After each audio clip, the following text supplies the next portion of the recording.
The following program is brought to you in part by the film Backdoor Channels, The Price of Peace.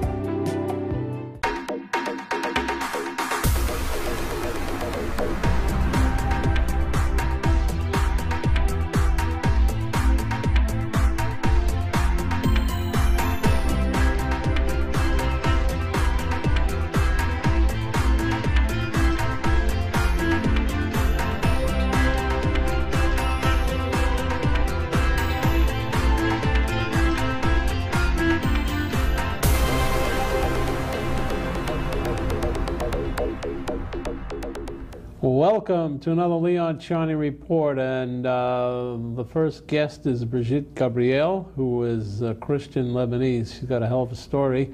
We're going to get into that in a minute. Then we're going to talk about the elections, and thereafter Houdini. What a show. It's all magic. Because They Hate.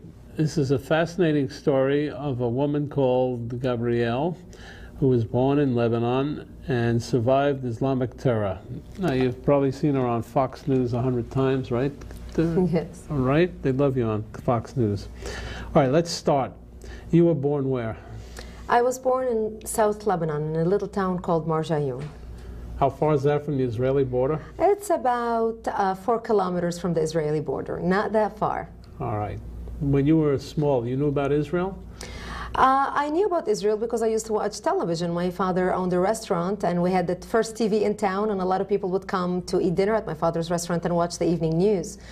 And my introduction to Israel was what I heard on the news every night. Israel, Azrael. Azrael is the name of the devil. The Jews are evil. You heard it in Hebrew or Arabic? In Arabic, the Lebanese government, the Arabic official Lebanese. No, but the Israelis broadcast also news in Arabic. Yes, yes, they did. And so you were able to get that in Lebanon? Oh, it's interesting. Yes, we were able to get that in Lebanon too, but most of the people watched Lebanese television. Right. But when you got the Israeli broadcast, did you think it was propaganda or did you think it was truthful? We never really watched Israeli news that much. Plus, I was a child. I mean, I was under 10 years old when all this was going on. You're bright. You pick up quick. Thank you, thank you. So I used to pick up the news. You know, they would show the evening news, the Palestinians coming into Lebanon, and I would hear conversations all around and on television that the only time we will have peace in the Middle East is when we kill all the Jews and throw them into the sea. And this was what I heard on the radio. This was what news anchors always repeated on television. This was the conversations around the tables on my father's restaurant.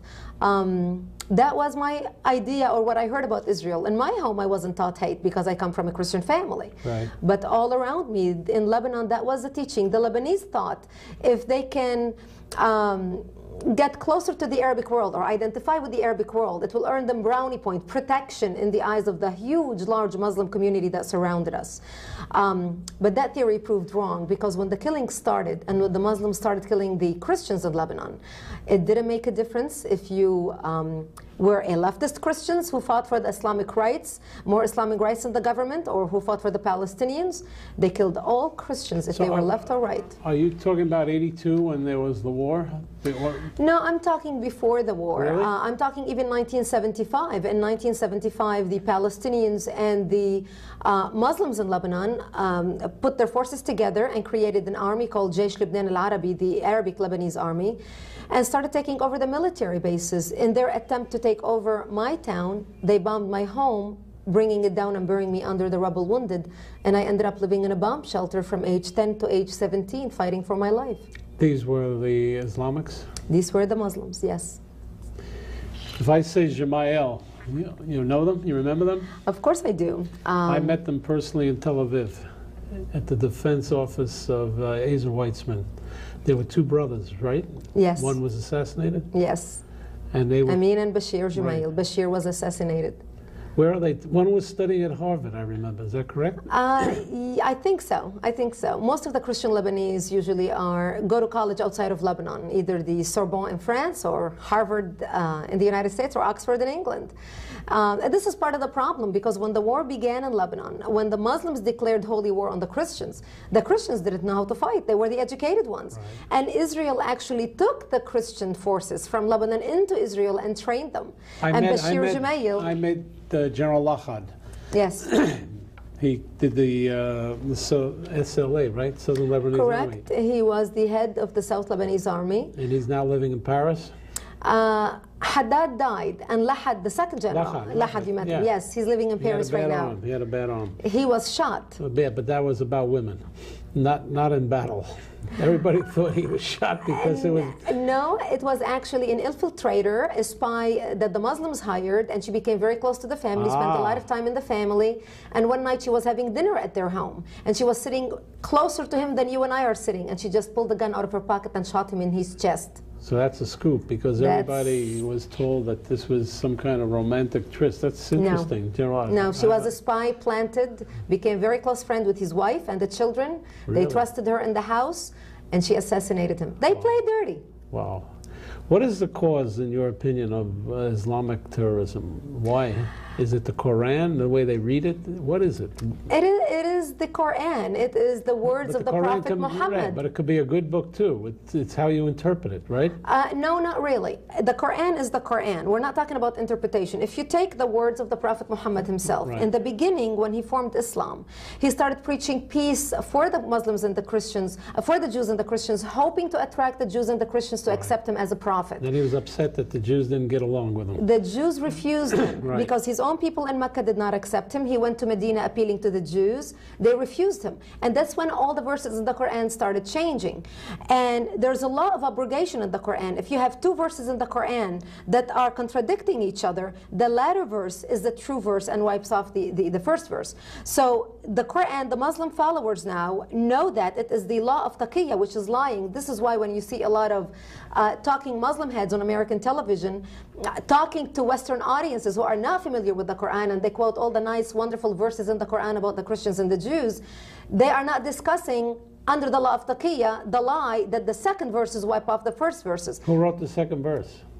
Muhammad himself. These are Muhammad's words. Once the Jews refused to accept him... you're saying that if you read literally the Quran, you can never have peace? Are you saying that to me? People who are the true observant Muslims, who abide by the Quran and believe the words of the Prophet, forget any other books, the words of the prophets, they will not have peace with the Jews and the Christians who are considered infidels. Remember, the Prophet said Jews and Christians are apes and pigs because they are cursed by Allah. That's very depressing. It is very sad. What needs to be done in Islam is the moderate Muslims need to come forward. They need to be challenged. Islam needs reform. Judaism and Christianity went through reform. In our Bible, there are verses in the Bible that are bad. The tooth for a tooth, an eye for an eye. We have very bad, nasty things in the Bible. However, you don't see any Jews in the 21st century strapping bombs on their bodies and going into mosques and blowing up mosques. All right, we got to explain this. I happen to know a little bit about religion. If you take the text of any religion literally, you're going to come out at a zero place. If you bring in the interpretations, if you take the Torah literally, the Jewish 5 books of Moses literally, then people can stretch that to any imagination they want. So the Jews were pretty clever. They created a Talmud and explanations and ways to seek peace. I'm sure you can do the same with the Quran. I'm sure that the people who interpret those words, look, there were Jews called Karaites who interpreted literally every sentence of Judaism, I mean of the Torah, the 5 books of Moses. So what you need is people who are willing to accept that these books were written a long time ago and that civilization has progressed and things have changed. Exactly. And Islam needs reform. Right. So it needs to be reformed. Otherwise, we can all go home. It's going to be a very depressive place. Exactly. And this is a sad reality that we're facing an enemy in the 21st century who is fighting based on an ideology from the 7th century. And this is why all the terrorists who have been Muslim, radical Muslims, all leave videos, their last right before they die, that Al Jazeera plays on television. And they are reciting verses from the Quran. And this is what we are seeing over and over and over. Even the Pentagon released a study last month. And they have proven that the Quran is the driving force behind martyrdom operations and terrorists, and so is Muslim terrorists. So this is an issue. I have no doubts. If you read any of those books literally, you wouldn't be talking to me. You're a Christian, I'm a Jew. If you took that literally, I don't think you'd be too happy with me, you know? And if you followed your Pope in certain times of the historical centuries that we talk about, you might be angry at me. So Unless we get liberal interpretation That's of right. these holy books, then we're in for jihad all the time. I mean, it's just forever. It's forever. Exactly. We need to get out of the tribal mentality. In the Middle East, when you look at the Middle East, you are looking at every country, their tribes with flags. They need to get out of the tribal mentality. And it's a challenge for the Muslims who are living in the West to say, we are living in Western civilizations. We appreciate democracy. We value women and women's rights. We value Jews and Christians. We value humanity as groups who need to come together and work together. How do we do that, Brigitte? There are reformists in Islam. Sadly, they are living undercover. It's like the witness protection program. They are afraid for their lives. There are out there. I work with few of them. And they are trying their best to sound the alarm. What about Salman Rushdie? Where is he? Look at the fatwa with Salman Rushdie. You know, I was surprised. He's actually coming out lately in public. He's meeting a lot of women. I see he's dancing, you know. He's doing a jig someplace. I guess he realized there are so many enemies right now of Islam. They've got a pool of people to pick on instead of him alone. So, okay, your story, so you write this book because they hate. So, briefly, what should one get when one reads this book? One gets hope, or one gets anger, one gets feelings of despair? We're reading your book. People are going to read this book. If you're on this show, people will read the book. What will they get out of this book? They're going to get educated about the background of the conflict. They're going to realize that the conflict did not start with 9/11, that Muslims have been declaring holy war on Christians worldwide prior to 9/11, that they're going to be inspired, they're going to be motivated, they're going to feel sad, they're going to feel depressed, they're going to feel empowered, all at the same time. They'll need a pharmacist after they do this.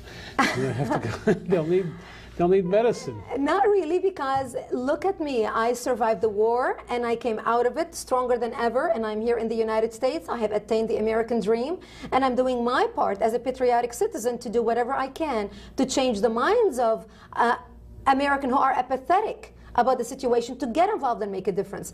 I founded an organization called AmericanCongressForTruth.org, a nonprofit organization to educate Americans, to empower Americans, to network Americans who want to come together and solve the problems and work on issues to protect our country and defend our democracy. So they're going to be empowered and they're going to be inspired. You lived in Israel for a time? I lived in Israel from 1984 till 1989. I worked there as news anchor for World News. Did you have a problem getting in there, getting your passports or anything like that? Was it troublesome? Not at all. I had special clearances. I went in and out every weekend, actually, because I worked in Jerusalem 5 days a week and went to Lebanon. As a reporter, right? News anchor for World News, yes. So, and no problem at all. I had to go through security checks, profiling every weekend, every time I entered. That's what I mean. No problem. How did you get the job there? How did I get the job? That's a long story. See, she's smiling.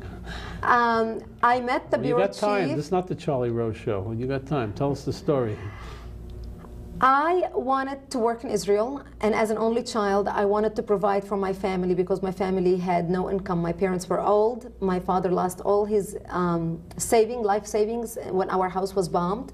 My parents were in their mid-70s when I was 20 years old. Are they alive today? No, they died. Sorry. And they are actually buried on Mount Zion along with Oscar Schindler because I wanted to ensure my children will always be pulled to Israel. Really? Yes. You're a Zionist, a Christian Zionist. I am a Christian Zionist. And I did this 17 years ago before I ever knew I will ever be speaking to you or becoming an advocate for Israel or creating an organization educating people about Israel and its enemies and how Israel's enemies are now America's enemies or Western civilization's enemies. Because, Leon, I believe actions speak louder than words. We see a lot of talking heads on many TV stations, and talking is hot air, empty verbiage. My parents taught me one thing in life. They said, don't tell people how you feel. Show them with your actions where you stand on everything in life. And this is what I did. And so taking care of my parents were my world because they had me very late in life. They were married for over 22 years. They couldn't have any children. My mother was 55 years old and my father was 60 when I was born. Really? Yeah. So wow. When I became... Probably the oldest birth in Lebanon, no?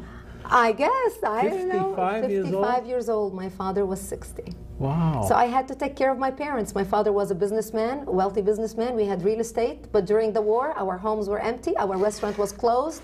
My father's money, all the cash that he had taken out of Beirut, out of the banks to bring us to America, was burned to ashes when my home was destroyed. Wow. And he became deaf at age 70. So I was the sole supporter of the family. All right, hold it. We're going to cut for a break. We'll come back and hear some tantalizing stories here from Brigitte Gabriel, who's written this book called Because They Hate. And obviously there's a lot of hate in this world. And we'll talk a little bit about the Shiites and the Sunnis. They also don't love each other that much, and they read the same Quran. And then we'll find out how you can be a Christian Zionist.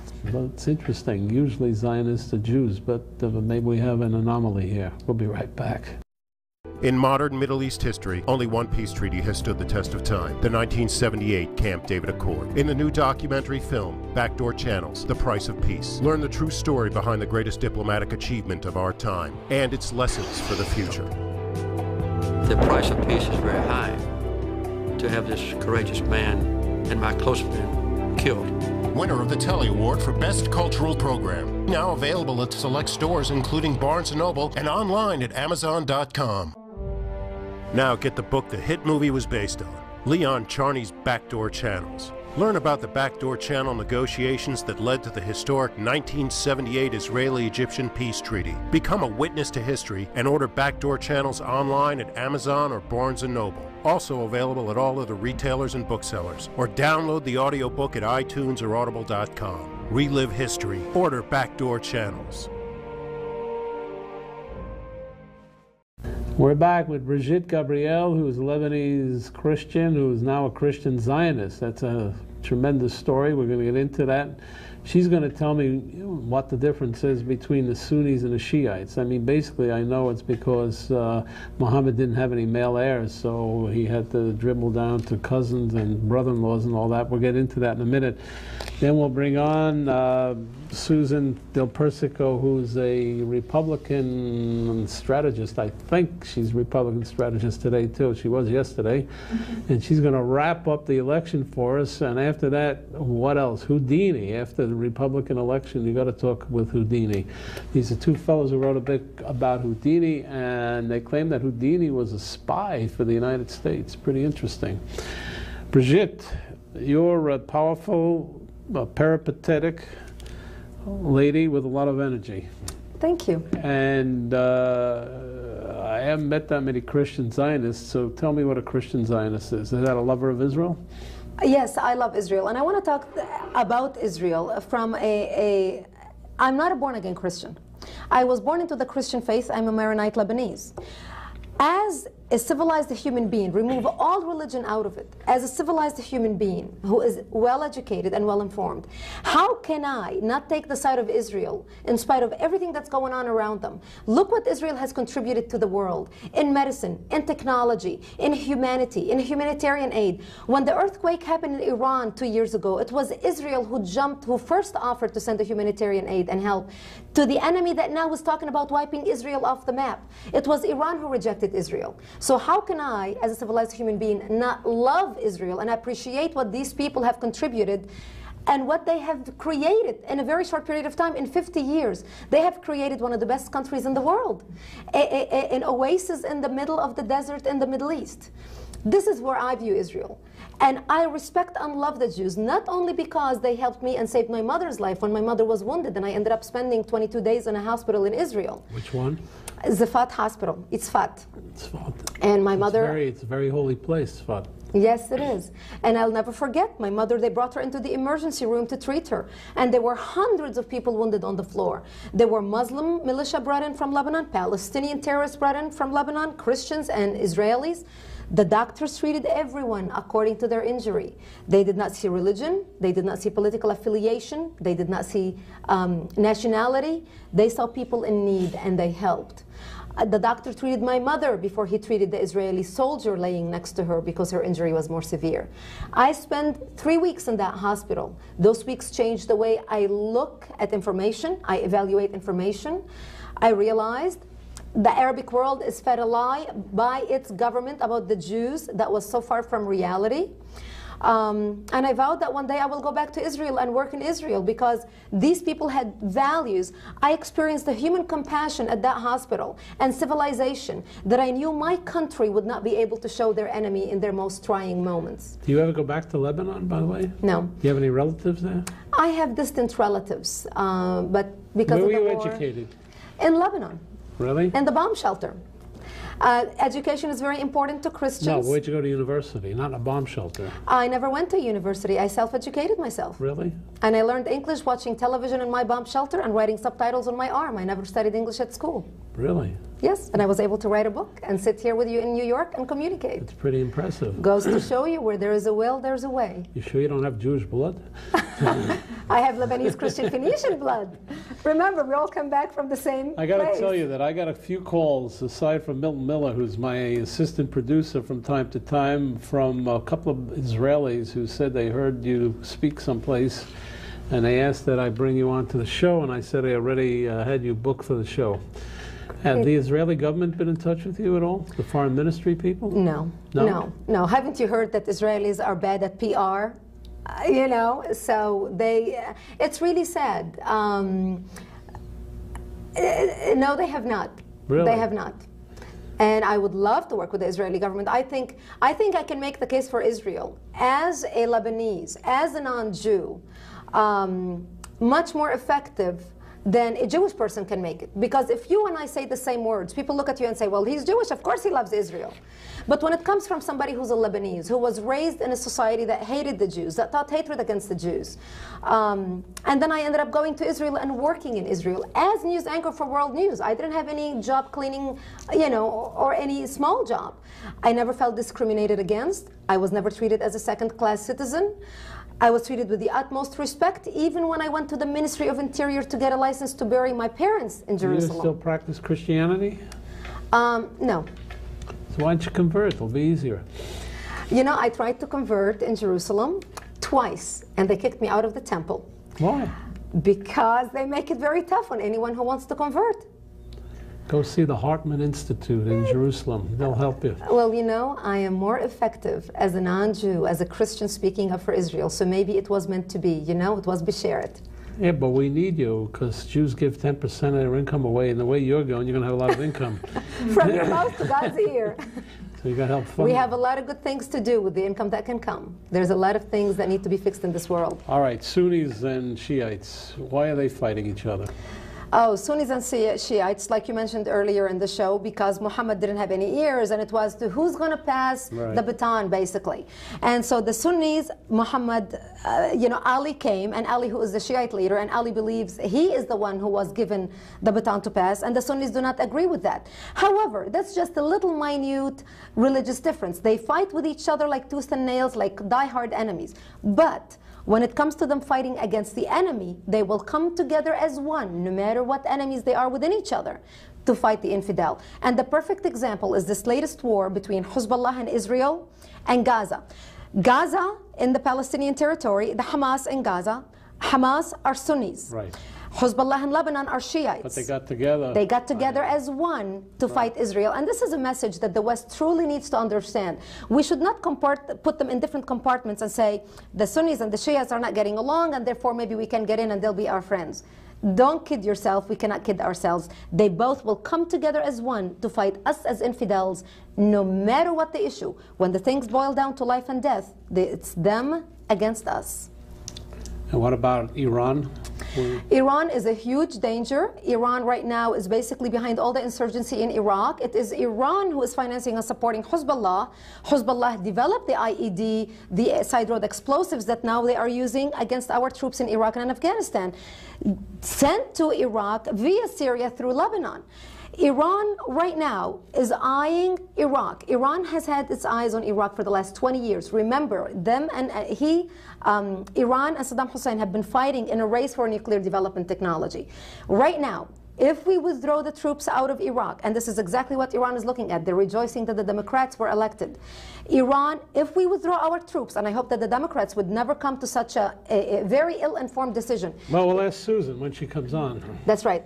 But Iran will sweep into Iraq, They will work with the Muqtada Sadr movement, take over Iraq. Afghanistan will fall like a bird. Saudi Arabia, Egypt, and Jordan will be in jeopardy, and this is why Saudi Arabia, Egypt, and Jordan sided with, actually condemned Hezbollah with the war, because they know Iran is the strongest country right now in the Middle East, and they will take over. And Saudi Arabia, they cannot fight it. So this is a major problem. We're looking at an Islamic Khalifa possibly from India to the Mediterranean, headed by Iran. So I hope the Democrats will have their heads straight. I doubt it. There may be people in this audience who believe you.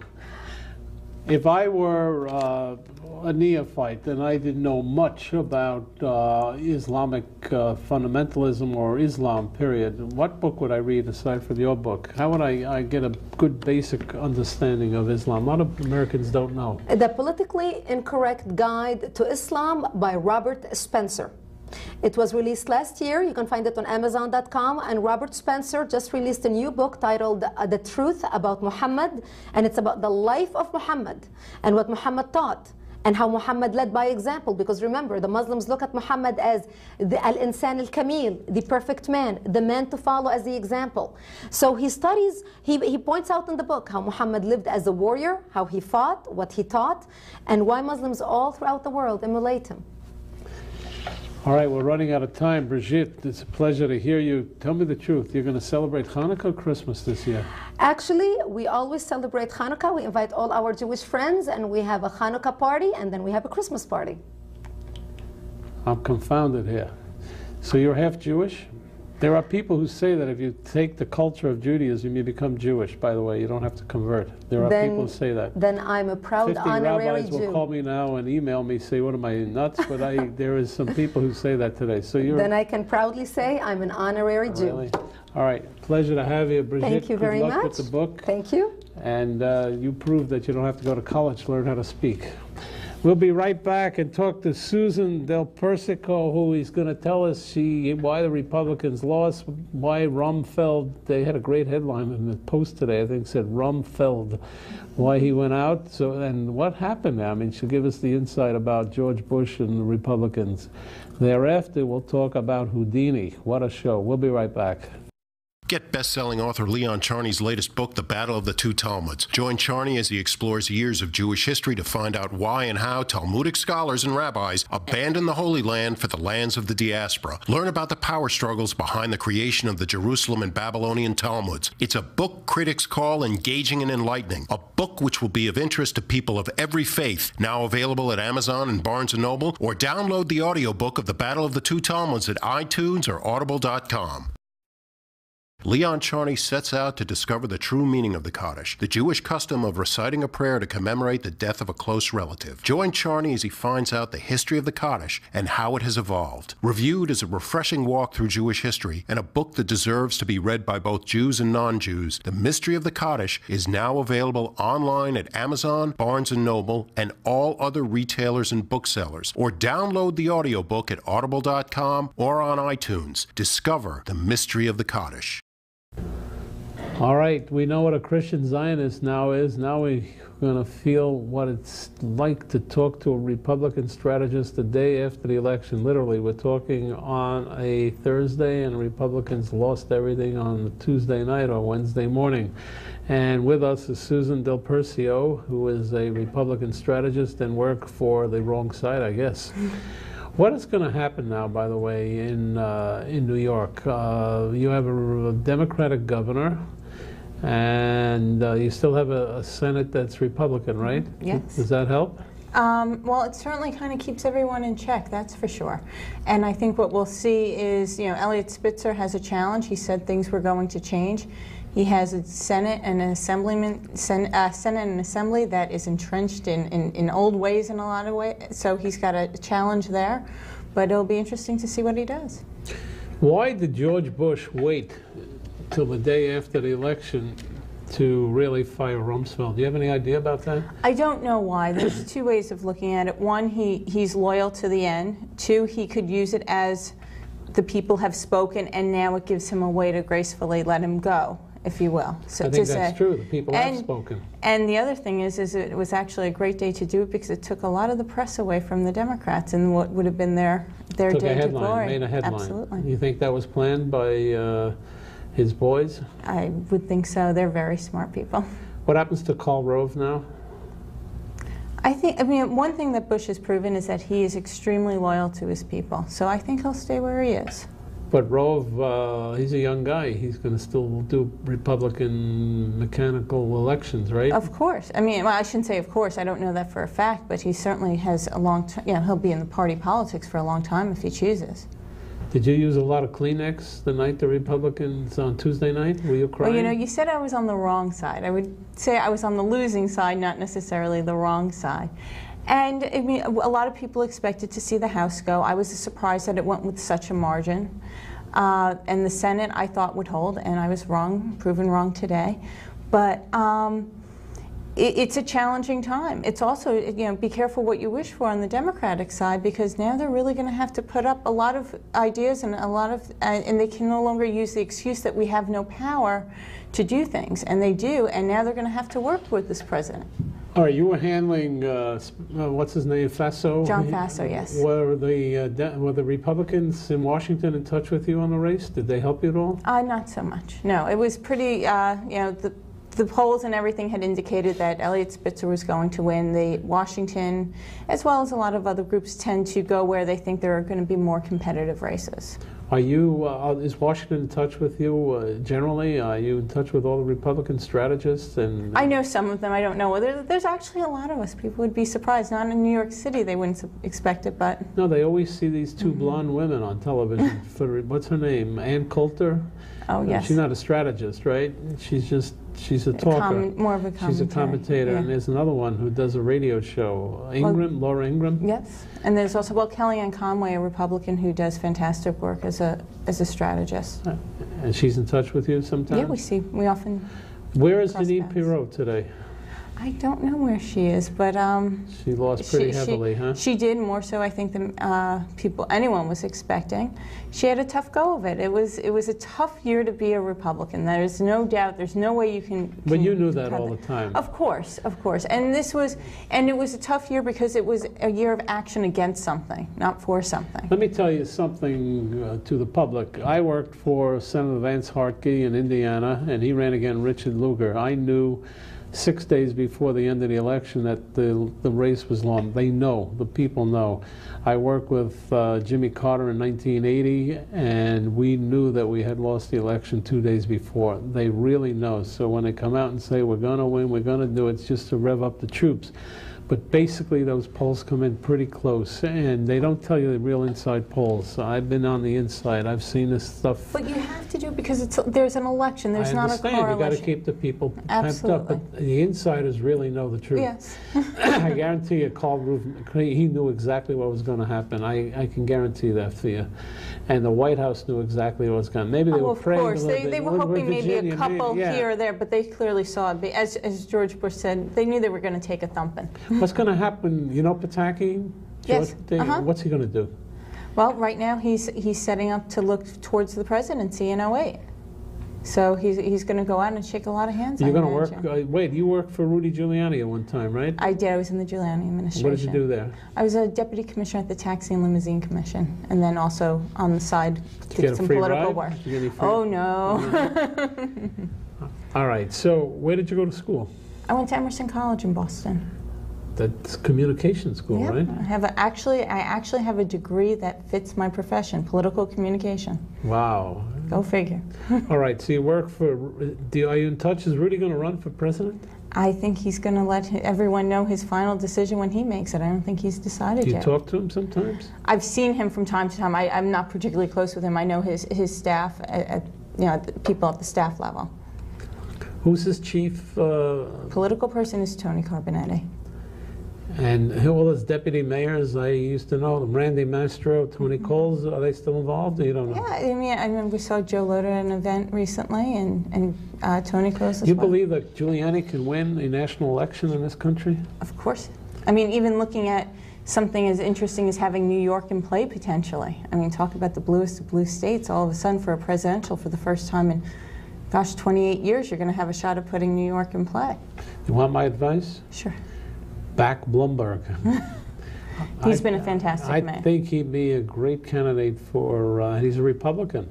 He'd be a great candidate for President of the United States. Whether he's known around the United States, I'm not sure. But he certainly has the money, and he did a great job in the city. And he's been recognized across the country, in certain in urban areas across the country especially. He's fantastic. Absolutely. And you think he'll run? Well, he has said he will not, and I will take him at his word. It doesn't mean he can't change his mind. You could do that on New York One, but on a Leon Charney report, we need the truth. He said he is not going to run. I'm not going to try and second guess. I mean, he is a brilliant strategist with Kevin Sheekey, and he's still putting it out there, and there must be some reason why it's being allowed to be discussed. But right now, the mayor has done such a fantastic job bringing his agenda to New York City and actually becoming a role model for the rest of the country. So people are actually getting to know him around the country. Did you hear this rumor that Mailman, the Republican chief, what is he? He's the Republican chairman, right? Is going to go work for Giuliani? Did you hear that rumor? I did not hear that rumor. Yeah, no. well, you heard it here now. All right. I'll have to check up on that as soon as I you know Mailman? finish off the set. I've met him several times. Really? You can go to synagogue with him. People don't know. She's a Jewish girl. She just has an Irish name. McCain, is he the favorite today? It's really McCain or Rudy in a lot of places. It depends what you're talking about. In the Northeast, Rudy will come out and do slightly better. McCain is certainly known nationwide as well, and has people are attracted to him because of that vein of independence, which is certainly, when you talk about Bloomberg, something that people look for. Did you ever meet George Bush? I did, both of them. 41 and 43? Yes. Who's had more personality? Oh, I'm not going to say that. They both had their own way. But by the way, they say now with Rumsfeld, with Robert Gates, who has been on this show, we're going to play an interview I did with Bob Gates. And Bob Gates said on this show, I'll never forget it, that basically the foreign policy and the human rights policy of Jimmy Carter collapsed the Soviet bloc and the Eastern Bloc, and Ronald Reagan got the credit for it. It's on tape, so if anybody doesn't believe me, we're going to play that tape. And he's now, I guess, going to be confirmed as the new Secretary of Defense. He's a terrific guy. He's a civil servant. He's not really a political person. And he was the president of Texas A&M, and he was 41 George Bush Sr.'s CIA chief, and he rose through the ranks, like from the sleeper to the head of the show. I mean, it was a very nice story with Gates, and a very interesting guy, and very correct. So I think we have a very good Secretary of Defense. Rumsfeld, no one knows, his body language was lousy at the end. He had this sense of arrogance about him that people just could not take. He may have been good at it. I don't know. I have no idea. But the sense certainly had an image problem, to say the very least. No, it was arrogance. He looked the hubris, and you can't do that in this country. And what's interesting about yesterday's election is that we don't have a parliamentary democracy. In another country, it could be that the government of George Bush might have fallen on this war because the people would have voted the government out. Like in Israel, every 2 hours they vote out a government when things are happening. And it's very interesting in American politics and the way the system was set up. And the people spoke. They're against this Iraqi war. Whether the history will prove that right or wrong, we don't know. But I saw it as a political event in modern American history, that the people really pushed this war out. Whether they can do something in Congress or not, I don't know. I really don't know. And I don't know where Joe Lieberman will vote at the end. You know, he's a swing vote right now. Well, he said he's going to sit with the Democratic caucus. Yeah, but the Republicans really helped him. But he's always been, he's stayed by his guns on his position, and that's why he's been favored by the Republicans. And he won, so there's an anomaly there. But history, I mean, not history, but the Constitution, it really worked well. And you got Vox Populi, you remember that from Emerson? It means the voice of the people. And so it worked very well. And now you're into the 2008 campaign. Now, Hillary Clinton, what do you think about her? She certainly will be a dynamic candidate if she decides to run. I think at some level you're probably seeing Rudy Giuliani and Hillary Clinton trying to decide what the other one's going to do, because I think they would both love to run against each other, but they're not necessarily, because I think they both feel that's their most competitive situation. But I think they both have certain downsides in getting through their primaries. I mean, Hillary Clinton is a very divisive figure throughout this country. I mean, like they say, when she says something, Democrats raise as much money as Republicans do. That's the way she is. Now, Rudy Giuliani has been said at some level to be a little too liberal for a Republican primary. But there is certainly, something that makes him kind of rise above that in how he handled New York City in the midst of 9/11. Tell me, how did the Christian right vote during the last election? I didn't see any statistics on it. Well, they've now said basically it was the female kind of female voter that was more of the swing that they lost, and there was also a certain percentage that stayed home. They weren't able to turn out. And it's really quite fascinating, given the economy is in decent shape, unemployment is relatively low, and gas prices fell again. I mean, there's a lot of things. If you looked at people vote with their pocketbook a lot of times. So things were going well nationally, but the war in Iraq has been able to cement this as an issue that divides the country. And yet Lieberman was able to win, even though he ran against someone whose only one issue was the Iraq war. But what you say is true, but what it showed is the people in this country are against the Iraq war. They really are. I mean, because you're right. I think the economy is doing well. Gas prices are going down. Interest rates are low. Okay, you had a little bit of a bust in the housing market, but that didn't, knock out everybody. But people were not happy. There's something organically happening in this country that said, look, we need to make a change here. We need to try and move it. And you read these polls, and I'm sure you read the exit polls and all that. You study that stuff, right? Of course, yeah. Is there any sleeper amongst the Republican other than McCain? I mean, McCain's not a sleeper. I mean, he's really out there. Who's going to challenge him in a primary other than possibly Rudy? I think you're looking at that. I mean, it's hard to say right now as it's going to firm up, because you also have the situation of you have 21 Republican seats and 10 Democratic Senate seats coming up in 2008. So it's going to be interesting to see how people start planning their strategy, because if things go the way they are, it really will give a potential for quite a mandate in the Senate to the Democrats, because 2 years is not that long in politics. So some people may want to be willing to cut their losses a little bit, see what else is out there, if they can change where they're going. Why did the Republican Party fall apart here in New York State so badly? I mean, you had a Republican governor, Pataki. You had some very strong Republicans, on strong levels. What happened to the party? I don't understand it. I think after 12 years, you start seeing people somewhat getting disengaged. They're not part of the grassroots effort. Certain things are taken for granted. They ran very aggressive. Pataki ran very aggressive campaigns, did very well, especially in his last race in 2002.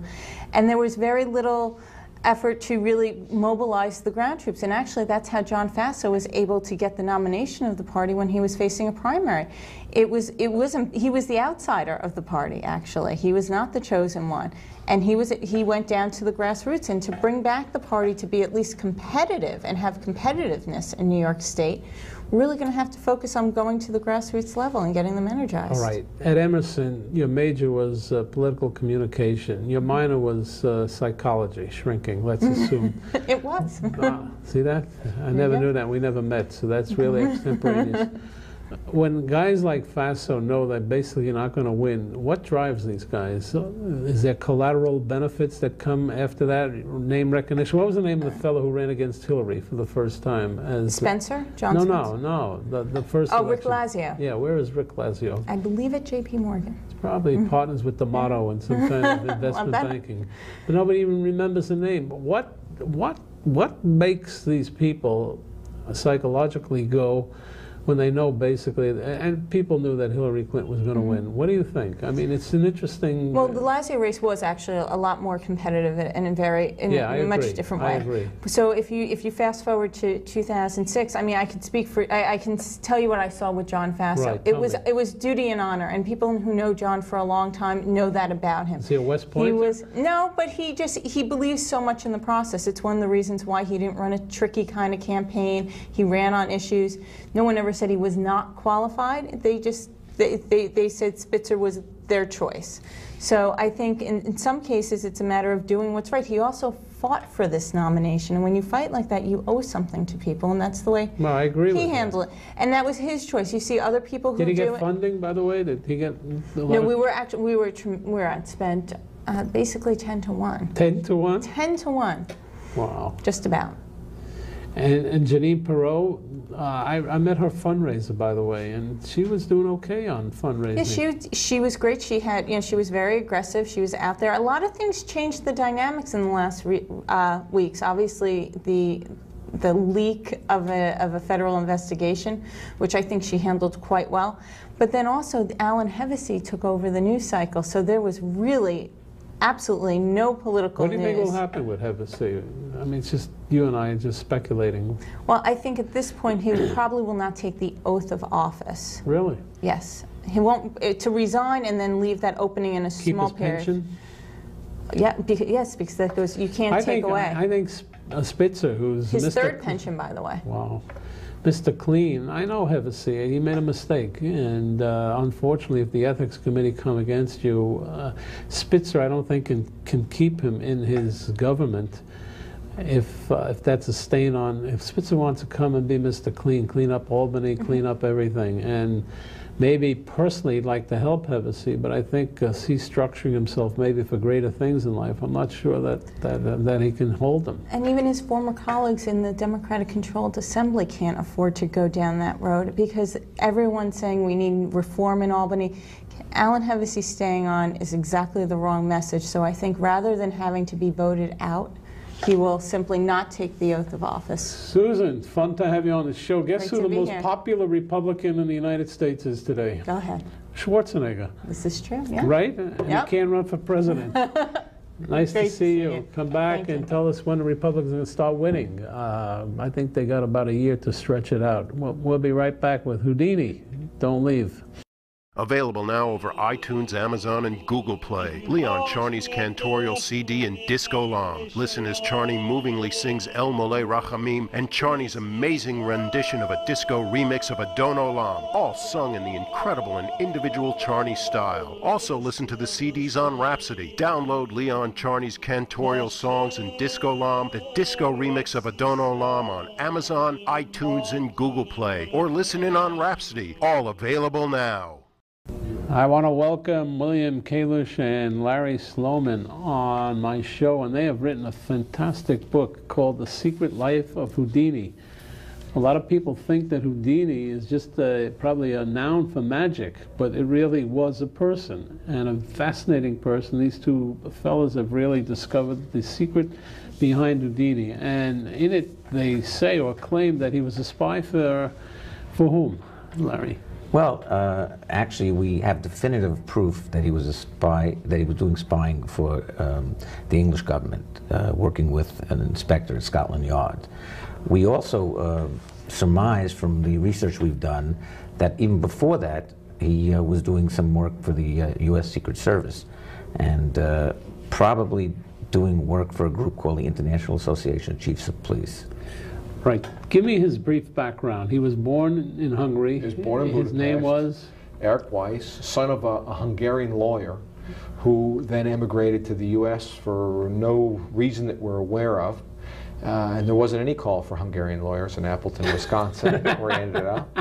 And so one of the town fathers, David Hamill, who was kind of the leader of the Jewish community, there were about 15 Jewish families in little Appleton, Wisconsin. And he said, well, what do you need? He says, well, we don't have a rabbi. He said, hey, that's me. That's me. And he became the rabbi of the town. And they Without didn't do ordination, well. huh? No, there's no evidence at all that there's any ordination. But he worked well for a while, and then he was a little old school. He's doing the services in German, and people were... So they moved on to Milwaukee and then to New York. And Houdini, at some point, grasped an interest in magic from an important book. What does Houdini mean, by the way? Well, it's from that important book. He found a book by kind of the father of modern magic, a man named Robert Houdin, Frenchman from the 1850s. He flourished. And one of Houdini's friends said, he didn't know Robert Houdin was the whole name. Not, you couldn't break it. It's not Robert Houdin, but Houdini said, well, Houdin, If I add an I, his friend said that would mean it would be like Houdin. So he said Houdini, and he became Houdini.